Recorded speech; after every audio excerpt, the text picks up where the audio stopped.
September 1967, I Corps, Quang Nam Province, South Vietnam. This morning, the replacements are set to arrive, their faces likely too fresh for what awaits them. The events in Happy Valley in August have been gnawing at me, forcing me to confront the weight of my choices. Operation Yazoo cost me more than I could have imagined. Men I was responsible for, gone forever. Now I'm caught in a crossfire of my own making. The thirst for vengeance against the havoc Charlie unleashed and the unrelenting need to protect every life under my command. Charlie had reminded me of his strength of purpose. You had to admire Charlie. He'd been fighting off invaders for hundreds of years. First, China, then Japan, and then France, and now us. You just knew that Charlie was never going to give up. The rage inside me burns deep, but so does the guilt. I can't shake the thought that payback might be the only way to even the score.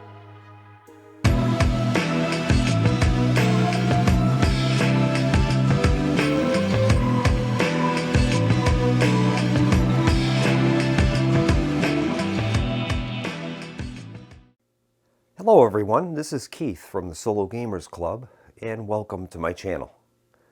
Tonight, join me as we return to 1967, as we learn to set up and play Purple Haze from Phalanx Games.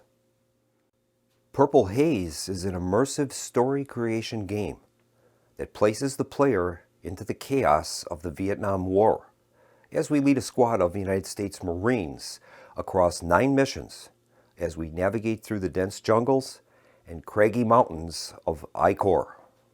Our goal is to complete our missions and get out alive.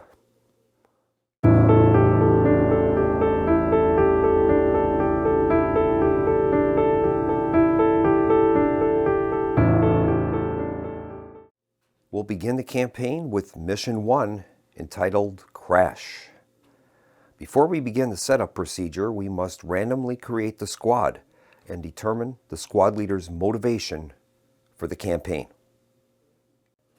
We're going to shuffle the 30 Marine profile cards, and we're going to draw 3 cards for each specialization, keeping 1 and returning the unused profiles to the draw deck. We need to set aside J. Happy Cannell's Marine card, as he may enter the game later in the campaign as a result of an event. Okay, we're going to begin by determining who our squad leader is. We're going to turn over 3 Marine cards, and then we're going to select the squad leader based on their characteristics. So let's get 3 cards out and we'll see which one we want to use as the squad leader. All right, our first Marine is A. Woodburn, and he's got the name Wonder. We'll check his capabilities now. For a squad leader, it's probably we're looking for a high rating in charisma or possibly in survivability. So that's kind of the criteria that we'd be looking for, but we'll take a closer look at him. He has a stress threshold of 6 and a damage threshold of 8. He has a charisma of 4, which is very good for a squad leader. 2 in intelligence, and he's got a 4 in willpower. And he's got a 2 in survivability, a 3 in perception, and his loadout is 12, so that's pretty good. Special ability is Pitcher. If using frag grenades, he gets a +1 yellow die to the test, and he must always equip with 1+ frag grenades at setup. So he looks pretty good. Next, we've got L. Warnock, and his name is Rabbit. He has a slightly lower charisma rating, 3, a little higher intelligence, and the same amount of willpower. His survivability rating is 4. It's quite a bit more than Woodburn. And his perception is only 2, though. His loadout's 11. He's got a 7 in stress threshold and 7 in damage threshold. Special ability is Sprinter. If you take a move order, the first space you enter costs 0 initiative. So He has some advantages, but I think more disadvantage than Woodburn. So right now it looks like it's Woodburn. Finally, we've got R. Kowalski, and he's known as Monk. He's only got a 2 in Charisma, 3 Intelligence, and 4 in Willpower, 4 Survivability, 3 Perception, and his loadout's 11. His special ability is All-Star. Once per mission, if you are the point man, gain +1 gray die on any trait test. All right, well, I think we're going to end up going with Woodburn. And he is going to become our squad leader. So we're going to place him at the top of the specialization card, and he is going to be our squad leader. So we're going to return the 2 unused Marines back into the mix, and we'll shuffle them in. They could come up in a future draw. Now the backstory I've created for our squad leader is that A. Woodburn is a staff sergeant. He has been in country for several months, and he's been promoted to staff sergeant. He just came off of a very difficult mission, and he lost 6 killed in action and 6 wounded in his previous action in August, which occurred in Quang Nam Province, in a place that the Marines call Happy Valley, which is a very well-known location for VC. Our next specialization is the radio operator. And the radio operator is going to be the one carrying the radio. And his key trait will be intelligence. So we're going to draw out 3 cards and see who we want to use for radio operator. Our 3 possible selections for radio operator are P. Ham. He has an intelligence level of 3. That would be the critical stat for the radio operator. He's got a stress threshold of 7 and a damage threshold of 7. Special ability is Pretty Face. Add 1 purple die to Charisma tests.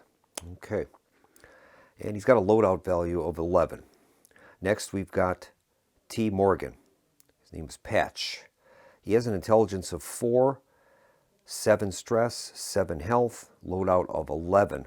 His special ability is Smart Guy. Once per mission, re-roll a gray die on an intelligence test. And he seems like that might be a good guy for us. And then we've got R. Kowalski, which we've seen before. And I think we're going to go with T. Morgan. He's going to be our radio operator. So we're going to put him in that position. The other 2 will go back into the mix. Our next specialization is infantrymen, and that's our heavy weapons guy. Our 3 selections include R. Morris. His name is Elvis. He's got a stress threshold of 7 and a health threshold of 7. And his special ability is Ex-Con. Once per mission, if using an M870 shotgun, you may re-roll your gray and yellow dice. Okay. He's got a loadout of 11, and he's kind of our heavy weapons guy. He'll be more than likely carrying the M60 machine gun. So he seems all right. And then we've got M. Donaldson, Buddy. And he has a loadout of 11, the same stress and health values. His special ability is Resilient. Do not apply the first stress token received each mission. And then we have L. Warnock again, Rabbit. He has a loadout of 11 and the same stress and damage threshold. So this is a little tougher to pick out. Now the infantryman's key trait is going to be survivability. And the highest survivability rating we've got here is Warnock. He has a 4. And he does have that special ability, Sprinter. If you take a move order, the first space you enter costs 0 initiative. So he might be the guy we're going to use for our heavy weapons specialization, Infantryman 1. So we're going to take Warnock. The other two will be put back into the mix, and we'll add Warnock to the squad. Next squad member is going to be our Scout. And the 3 Marines we have under consideration for our Scout position are P. Ham, W. Rowing, and F. Posey. Key traits for our Scout are going to be perception and intelligence. So let's take a look at those. The intelligence levels are 3, 3, and 3, so no help there. For perception, we've got a 4, a 3, and a 4. So it looks like it would be the top and bottom Marines at this point. Special abilities are Pretty Face, which we've looked at before. Menace, once per mission, re-roll a combat test. And then finally, Loudmouth, once per mission, re-roll any trait test, but add 1 threat if you do so. All right, the loadouts are pretty similar. We've got a little bit more for rowing.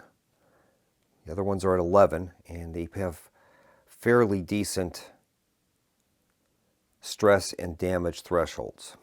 So this is a little tougher to pick out. Well, this is a tougher decision, but I'm going to go with F. Posey. His name is Noodle, and we're going to select him as our Scout. All right, our next specialization is our Engineer, and he's our explosives and technical expert. He's the only Marine that can use the M79 grenade launcher and the M2 flamethrower. His key traits will be survivability and intelligence. Our available Marines for this specialization are J.N. Raiden, B. Fungus, and L. Smith. They all have the same stress and damage thresholds. So we'll take a look at their key traits, and we're going to be looking for survivability and intelligence. All right, survivability, we've got a 3, a 3, and a 3, so no delineation there. Intelligence will be a 4, 4, and a 3. So it's kind of leaning towards the top 2 at this point. Their special abilities are tactical. May move 1 space for 0 initiative prior to activation in the combat. Gives him a little mobility. And then he has Joker. At the end of the R&R phase, you may remove 2 stress markers from 1 Marine and add 1 stress marker to another Marine. All right. Well, he has a little bit higher loadout, but I kind of like his special ability, the tactical ability. So we're going to go with J.N. Raiden. Geek is going to be our Engineer. And finally, we have our Corpsman specialization. And I don't know if the viewers know this or not, but there are no Marine Corpsmen. There's no Marine field medical staff. They relied on Navy personnel to fill that Corpsman slot. Corpsmen, I'll tell you, if you read the after-action reports, those Navy Corpsmen were something else. I mean, there's quite a few Bronze and Silver Star Award winners and CMAs. And these guys, I mean, you got to get out from a concealed position. You got to get to your downed Marine and try to stabilize him. So it's a pretty tough role. Now, the Navy Corpsmen, they wore Marine uniforms. The only difference they had is they had a caduceus on one of the lapels to distinguish them, and most often the other squad members would refer to the corpsman as Doc. And the corpsman is the squad's medic. His specialty skills generally relate to first aid and reducing damage and stress in the squad. His key trait will be intelligence. So we've got A. Valencio. He has an intelligence of 4. Special ability is studious. Once per mission, he can add 1 automatic success to an intelligence test. That sounds like a pretty good medic. We've got J.S. Lance, intelligence of 3. Special abilities calm. Once per mission, any other Marine can re-roll all gray die on a willpower test. Then we've got L.N. Brown. He has an intelligence of 3. He's nimble. If you take the take cover order, recover all soft cover for 2 initiative. Well, I'm kind of leaning to Valencio, the professor, and I think we're going to make him our medic. All right, so this is our squad such as it is. Now, these are all cherries. That means that they got no combat experience, so we'll have to see what happens. All right, our next step now is we have to determine the squad leader's motivation for the whole campaign. And our choices are getting payback. That means that we're going to be measuring the number of enemy eliminated in combat. And we'll chart the performance by mission. Then we have keeping your men safe. Number of Marines KIA'd or with breakdowns, and we'll record that. Finally, we have advancing your career. Experience received from objectives. And I've already determined that I'm going to select getting payback. With the backstory that I created, Staff Sergeant Woodburn is struggling with the losses that he took in Happy Valley in the last month, and he's looking for a little payback. So that's what we're going to be doing. So we're going to mark that accordingly.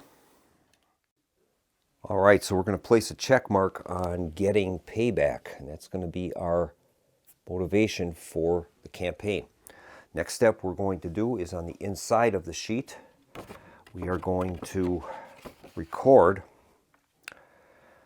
the names of our squad leader, radio operator, infantryman, scout, engineer, and corpsman. We'll put that in under the name slot. Current level for everyone is level 1. And then we can use this to chart the Marines' current health and stress levels for future missions. So this will work out quite well. Then on the back of the booklet, we've got space for tracking log entries for mission and campaign log entries and place for notes if we choose to. What I've done is I just simply took the sheet that came with the game and I photocopied and printed it out on some heavier cardstock. To set up our card decks, we simply shuffle all of the wound cards, condition cards, boon deck, and lucky charm cards. For the encounter deck, we take the 4 cards that are listed for mission 1 and we mix in 1 general encounter into that pile and give that a good shuffle. Okay, our next action now is we are going to get out our mission 1 booklet and we're going to read through the mission briefing. It's going to provide us with the map type, starting token locations, along with the starting time, stamina, and threat levels. So let's see what the briefing has to say. And the briefing reads, September 15th, 1967, Huey down. You're about halfway to the LZ when you got hit by that enemy fire. The gunner fell out. The pilot's dead. As your bird spun to the ground, you think you saw the other Huey get hit too, but you can't be sure. You're alive, at least for now. You look around at your squad. A bunch of cherry Marines, in country no more than a week. You gotta move. Holes and elbows. Your radio got busted up in the crash. The only way out is by foot. You know moving fast makes you easier to track, but you got no choice. If you're still out in the boonies come nightfall, the place will be crawling with VC. You hope to find out what happened to the other Huey, but it's not the priority. Right now, your squad is what matters. All right, so we get other information. It tells us that we're going to be using the Northern Area of Operations map. So we're going to lay that out in our display area. And then we're going to place the base marker at coordinate 87 north, 92 east. So our strategic map is going to be the Northern Area of Operations. This is double-sided. It has a northern and southern area. There's also a small one for one of the future missions. So our first part of the setup is to place our base marker, and that's going to be located at 87 north and 92 east. So 87 north and 92 east is going to be in that location. So we'll place our base marker there. This is just a standard topographic map that they would have issued in that Vietnam era. And we're going to place our base marker at 87 north and 92 east. That's where we've got to get back to. Next, we're going to place an EAZ. That's an enemy activity zone. That's a known area where the VC will be operating. And we're supposed to place that at coordinate 89 north, 89 east. So we will place that at 89 north and 89 east. That's where that goes. So our intel tells us that we've got VC activity in that location. Next, we're going to take our random event markers numbered 1, 2, and 3, and we're going to invert those and randomize them, and those are going to go in spaces 90 north, 91 east, 88 north, 90 east, and coordinate 87 north, 89 east. All right, so we've randomized our event tokens, and we're going to place them on 90 north, 91 east, 90 north, 91 east, and 88 north, 90 east, 88 north, and 90 east, and finally 87 north and 89 east. All right, those are our points of interest. Okay, we're going to set our starting timer at 1100 hours and our starting stamina points at 12. And finally, our threat level will begin at 3. Now, the mission briefing also includes the special rules, and it says, reflecting the lack of salvageable equipment resulting from the crash, the squad is limited to setting up with the following equipment. It may be distributed between Marines as you desire, provided it reflects load capacity, ammo, and specialization rules. And it gives us the list of equipment that we'll be able to draw from. And then we set up the other displays that we'll need. We have our combat display, and I've basically put some of the commonly used tokens into draw cups. These are the enemy tokens. Now, our starting position on the strategic map is not placed yet. We have to resolve paragraph 00 to get our starting location. But our primary mission is to get back to base camp. That's what we need to do. Our secondary objective would be to find and investigate the crash site, and that could be any of these 3 event tokens. Now, we have some special rules. Our fire support and evac options are not available because our radio was destroyed in the crash. So our radio operator cannot use his fire support skill and cannot take the evac option. We're on our own. Now, the special rules also indicate that if our threat level ever gets to 9, we are supposed to read entry 35. And it says this can occur multiple times. There is one exception. It says if this happens while resolving an event or marching into an event space, we do not apply the rule until the event is resolved.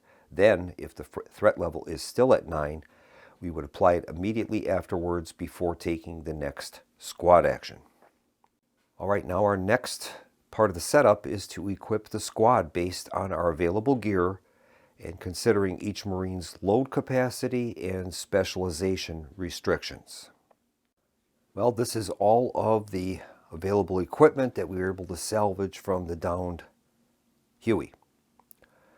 And we'll have to assign these based upon the loadout value and whether or not it's basic or if it's specific to a specific specification. The easy ones are the specific weapons. We've got the M60, which will go with the infantrymen, and the M79 grenade launcher, which will go with the engineer. So we'll give those to those specializations. And it will also make sense to give the ammunition to those specializations as well. We'll give the M60 ammunition to Warnock and the M79 ammunition to Raiden. The other specific requirement is because of the special ability of the squad leader Pitcher, it says that if using frag grenades, he's going to get +1 yellow die to the test, and he must always equip with 1+ frag grenades at setup. So we are going to give him a fragmentation grenade to his loadout. Each item has a certain loadout cost, and that cannot exceed the loadout value of the Marine. So we've got 3 M16 assault rifles and an M14. The M14 is a more longer range, more accurate semi-automatic weapon. The M16 can be set for semi or full automatic. So I think I'll give the M14 to our squad leader, and we're going to give a M16 to our radio operator, scout, and medic. I think it'll also make sense to give in the loadout the M16 clips to each of those that have the M16s. We have an M1911 .45 caliber pistol. We'll give that to the squad leader. So far his loadout is at 8 of 12.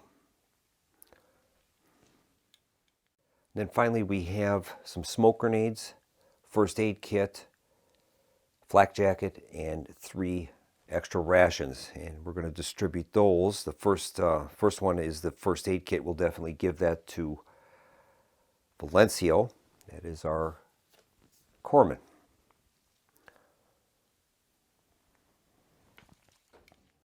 And these are our loadouts so far.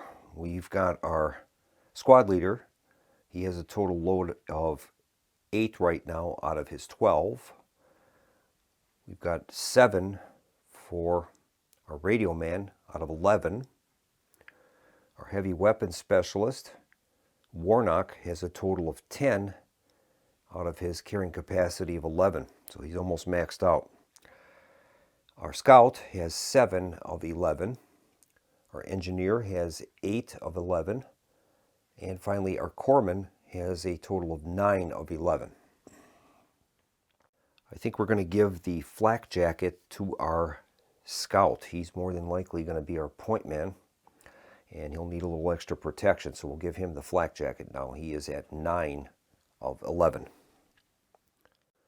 Our radio operator has more capacity left over because he's not carrying the radio, so he's right now at 7 of 11. We're going to give him a smoke grenade and an extra ration. That'll move him up to 6, 7, 8, 9 of 11. I think we'll give the smoke grenade to Raiden, our engineer. That'll give him a total of 9 of his 11 capacity. And I think we will issue the extra rations to our engineer and our corpsman. So everyone now has their outloads for the mission. All of them are within the parameters of the specialization and with their loadout values.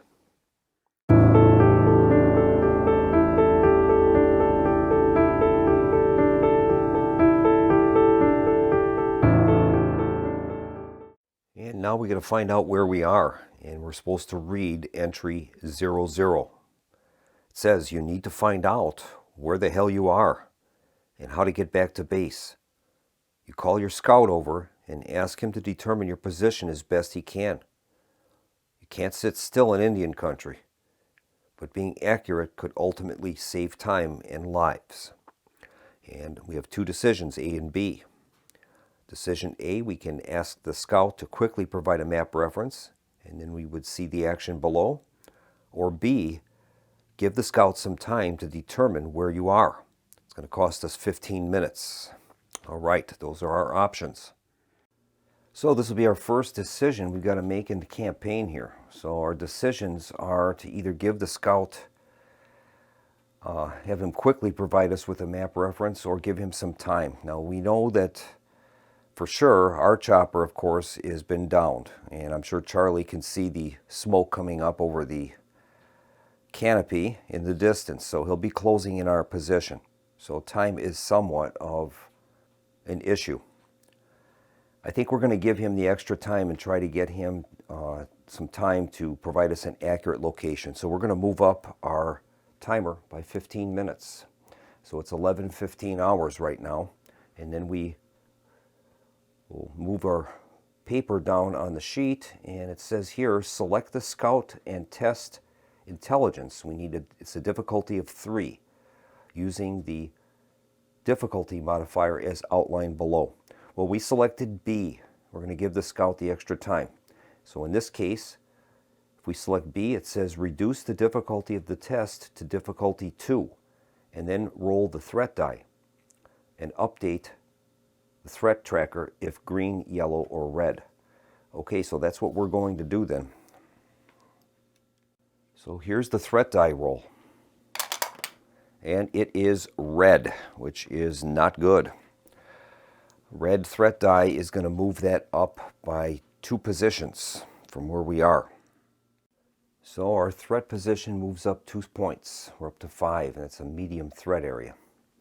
All right, so we're going to make an intelligence test, and in this case the difficulty is going to be 2, so we need 2 successes. Ponzi has an intelligence level of 3. All right, so when we're doing trait tests, we start out with 3 purple dice, and that's our focus. If it's a combat roll, we only get 2. Now we're going to add in the gray dice equal to his capability, so we're going to get 3 gray dice. So we'll add in 3 gray dice. The yellow dice won't be used. Those are only used with weapons, and that's a critical die. So we're going to roll these. We'll start out by rolling the purple dice first. Okay, here is the roll. Okay, we've got a 5, and we've got 2 3s. Okay, now we'll roll our gray dice. Okay, we've got a 6 and 2 4s.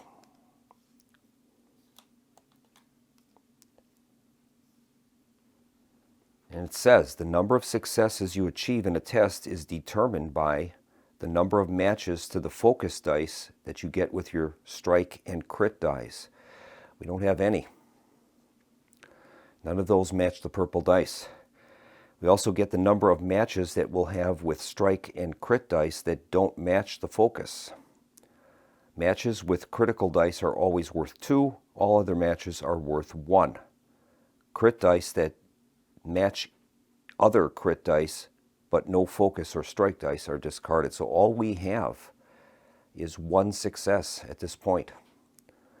Now he does have a special ability, and that is the loudmouth ability. It says once per mission he can re-roll any trait test, but he's going to add 1 to the threat level by doing so. So we'll have to decide if this is worth it or not. And I think we're going to try it. So we will re-roll all of these dice.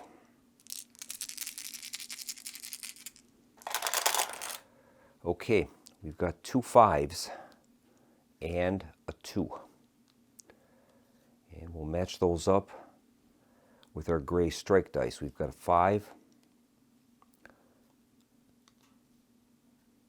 2, and a 1. Okay, so we'll pair all these up. So we've got a total of 1 success, 2 successes, 3 successes. So we've got a total of 3 successes, so we've passed the test. We only had a difficulty level of 2. So reading on, it says that we're supposed to place our position token on one of 2 coordinates below, depending upon the outcome of the test. In this case, we were successful. So we're supposed to place our location token on the strategic map at coordinate 90 north, 87 east. So our unit position marker will go on 90 north and 87 east. That is the site of the crash, and we are in mountainous terrain here. All right. Next instruction tells us to begin the mission. Now we've used Ponzi's special ability, Loudmouth. Once per mission, re-roll any trait test, but add 1 to the threat level.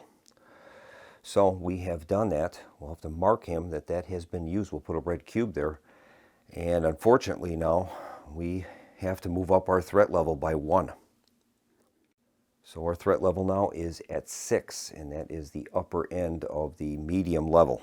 Okay. All right, so we've got to plot a way back to base camp, and if possible, we could try to investigate some of these event areas and see if we can maybe find out what happened to that second chopper. Now we're right now in mountain terrain. There is some hilly terrain going down into jungle. That's a long way around though, but that might be a better path for us. The most direct route is going to take us through a lot of mountainous terrain, and then we'll be getting close to that enemy action area. Our first step in an action round is our squad action. We have to determine that we have to change our point man if desired, and then we have to select march, bivouac, or evac. Well, we can't select evac because we have no radio. So it'll either be march or bivouac, and we're definitely going to be doing a march. We have to select our point man, and we're going to use, I believe, our scout, and that's going to be Ponzi. So he is our point man. Well, I think we're going to head due south. That'll be into some hilly terrain, and we'll try to make our way maybe through this event chip and see what's happening there. So we're going to head due south, and that'll be entering into some hilly terrain. All right, we're marching through hilly terrain. That's going to cost us 45 minutes on our clock, and we are going to have to reduce our stamina points by 3.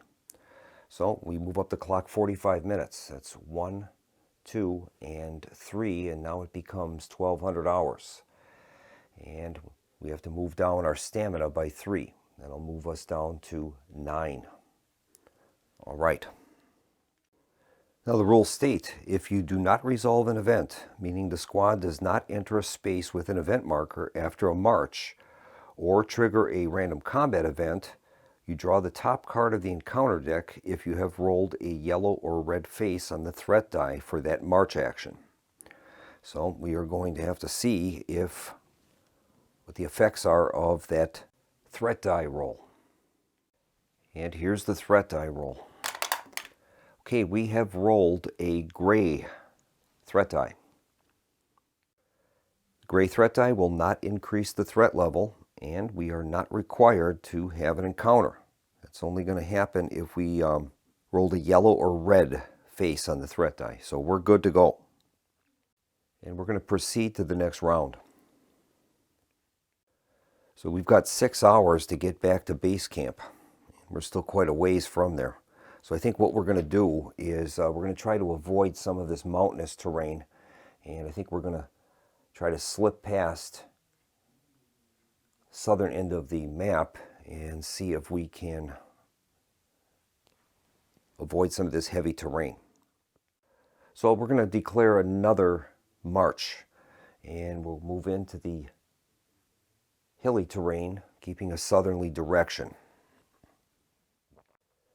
Now our scout has this special ability called pathfinding, and it says before we roll the threat die, if we march into jungle, hill, or mountain terrain, we can add 30 minutes to the marching time, but we can subtract 2 from the threat level. And we can only use that one time. I think we're going to use it, so I'm going to mark that as a used skill. And we'll have to add 30 minutes to our marching time, and then we can subtract 2 from the threat level. So once again, we're traveling across hilly terrain. That's going to take us 45 minutes. We'll move our time up by 45 minutes, and then we have to subtract 3 from our stamina. That's going to move our stamina down to 6. All right, now we're utilizing his path finding ability. It's going to add another 30 minutes to the total. So we are at 15 hours, but we can reduce our threat level by 2 because he's using his path finding ability. So we're down to 4. Now we are going to have to roll a die and a threat die and see what happens. And let me get that into frame here. All right. And here's the roll. And we rolled a red, and that is going to increase the threat level by 2. We're back up to 6 now. That is not good. There's only a 1 in 6 chance of the red, and we've rolled it twice already. Okay, current time is 15 hours. All right, since we have rolled a red on the threat die, that means if we have not encountered one of these event locations, we have to draw the top card of the encounter deck, and that's what we're going to do. All right, we draw the encounter locals. Bingo. He's a mangy looking thing. Now, whenever we get to a point where there is this purple dotted line, we're supposed to cover that up so we can't see the options that are available to us, and we have to read on now. It says, a black dog hobbles up to you, panting. He has a burn scars across his body. He nuzzles your leg and hesitantly wags his tail. All right, we have to determine a random marine.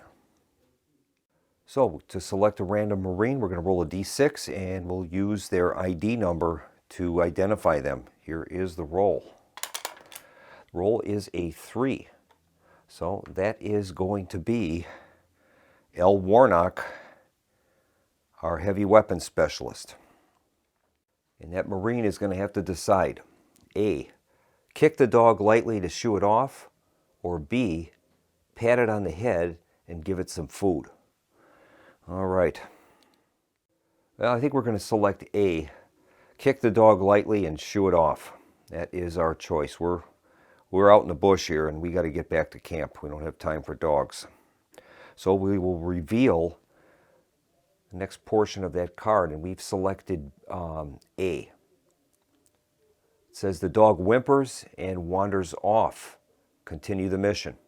Okay. Okay, current time is 15 hours.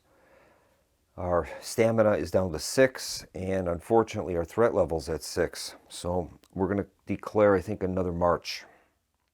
All right, our choices now are to take a southeasterly route, which is going to be through some heavy mountainous terrain, or we can continue on our southerly path, and that'd be some jungle terrain. It'll be easier on our march, but I'm starting to worry about getting dark here. It's 15 hours right now. It's a tough decision. All right, the squad's getting a little tired. I think we are going to avoid that mountainous terrain, and we're going to continue on our southerly direction. We're going to enter some jungle terrain now.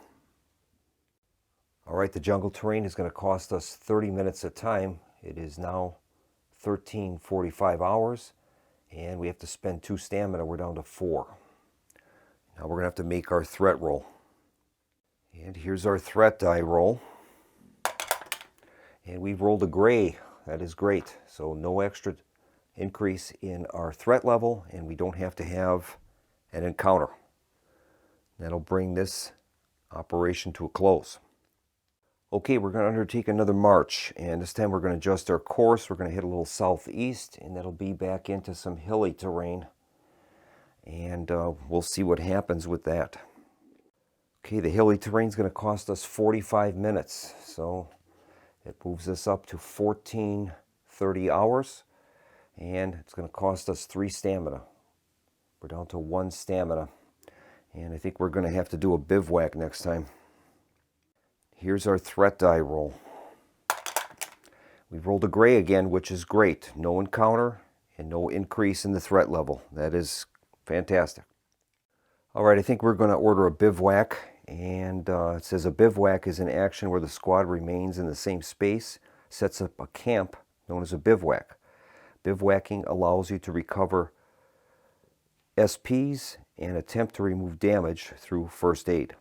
When you bivouac, you determine how long you wish to bivouac, update the threat track, apply first aid, optional, and recover SPs. All right, I'm going to declare an hour and 15-minute bivouac. So that's going to move us up to 15:45 hours.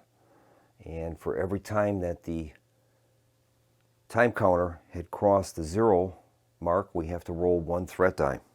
So in this case, we'll be moving that, we would have crossed that once. Now we're able to recover for every 15 minutes of bivouac, we can recover 1 SP. So we've invested a total of an hour and 15 minutes, and that's 5. So we'll move up our SP marker up 5. 1, 2, 3, 4, 5. We can also use rations at this point, and I think we're going to expend all of our rations. Each of the Marines that are carrying them are going to submit those rations, and that's going to give us an extra +1 to SPs. So we'll get 3 from that. So we're back up to 9 now. These rations are discarded. And now we got to roll that threat die again. Here's the roll. We've rolled a yellow. That is going to increase the threat by 1.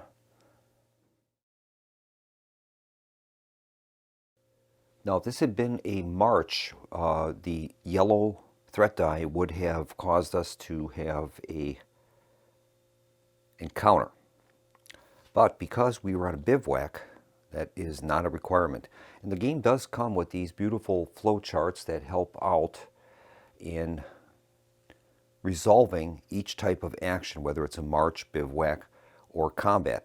And you just simply walk through the different steps and resolve that action. So it works quite well. All right, it is 15:45 hours. We have to be back in camp by 1800, so time is starting to become an issue. So I think what we're going to do, we have to decide now if we think we have enough time to maybe check out this point of interest in the mountains, or if we should just proceed on back to camp. We currently have a total of 2 hours and 15 minutes before nightfall. So if we just take a look at the terrain here, a hill is going to cost us 45 minutes, a jungle is 30 minutes, and then we have a rice paddy, which is 15 minutes. So we probably have enough time to get back at present. It's a matter of whether or not we can include in a trip into that mountainous area. That is the question. Well, we've got 2 hours and 15 minutes of daylight left. If we moved into the mountains to check out that location, that's an hour. If we moved into the jungle, that would be an hour and a half. If we moved into the rice paddies, that's another 15 minutes. That's an hour and 45. And then finally, 15 minutes to get back to base camp. That's 2 hours. So that would only leave us a 15-minute window. I don't think there's enough time to check that out. So I'm going to head due east, and we're going to march into the hills. Okay, the hills are going to cost us 45 minutes of time. So that'll be 1, 2, 3, and we're at 16:30 hours right now. That also costed us 3 in our stamina. So we're down to 6. Now we're going to have to make a roll with the threat die.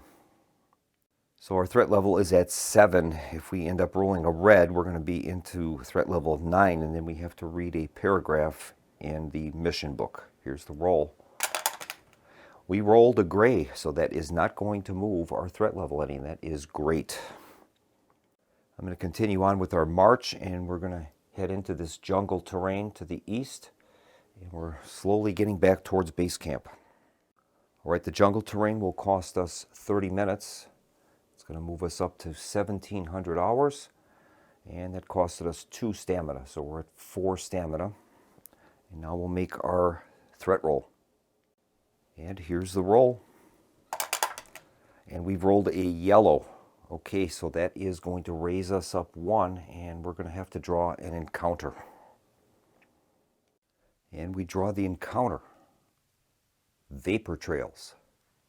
Somewhere, Charlie just got hit hard by the B-52s. Remove the enemy activity unit furthest from the squad. If multiple, it is your choice, and then continue the mission. All right, so we had a B-52 strike against the VC, and that is awesome. So we will remove that enemy activity area from the map, and that really helps us out quite a bit. Okay, we're going to continue on now. We'll continue with another march, and we're going to move northeast into this rice paddy area, and we're within 1 hex, or 1 click rather, of the base camp. Now we should note that when we're adjacent to a base, it says the base is the main base the squad is located for this mission. When marching into a space adjacent to a base, you roll the threat die for the purposes of resolving encounter cards, but you do not add threat, regardless of the die color or presence of EAZs. So we've moved into a rice paddy that's going to be 15 minutes of time and 1 point of SPs. We're down to 3. Our threat level is at 8, so that means that the VC are probably pursuing us. They're following our trail, and we'll have to make a roll on the threat die.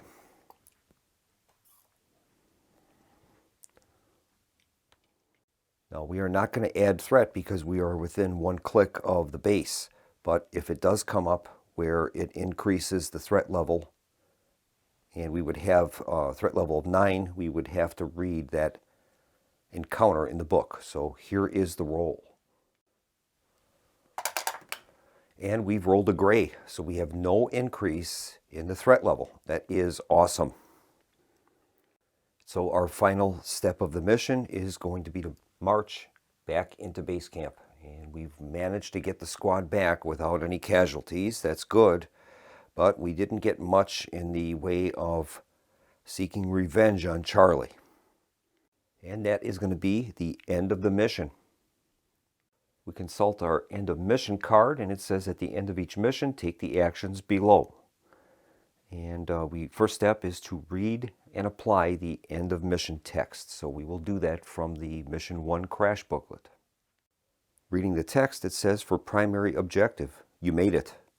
You're too tired and too hungry to think of anything but chow in your bunk. Your cherries did well under pressure, though. If they survive the next few weeks, maybe they'll make it through the Nam. Who knows? Time to debrief the lieutenant and grab some shut-eye. And we're going to gain a total of 3 experience. And that experience gained is going to be applied to all of the Marines. So each of them are going to gain 3 experience points. So we've got 6 3-point experience tokens, and we're going to place one of those on each of the squad members. All right, next we would check the secondary objective. We did not investigate any of the secondary objectives. The other mission log entries don't apply. And then finally we have R&R, and it says if you have reached the base before 1800 hours, we spend R&R in town. So as a part of the end of mission, we follow these steps, and we've already done step 1. Step 2 is remove all damage from your Marines. We didn't have any. Number 3, remove all wound cards and cubes from your Marines. That we can do. Any of the cubes that we had used can be returned back to the supply. We have no Marines with critical wounds. We have no wound cards. We do get our experience, and we're going to gain 3 experience points for each. In order to move from level 1 to level 2, we need 10 experience to get the next specialization. Then we would upgrade our Marines if possible, and then we're going to resolve R&R, and that's what's next. And we consult page 52, resolving R&R, and it says there are 3 locations where the R&R can occur: the base, the town, or Da Nang. The location will depend both on the mission and the log entries the squad obtains during the mission. When resolving R&R, you will need to refer to the R&R player aids and look for the subsection with the relevant location where the R&R is taking place. In our case, it is in the town.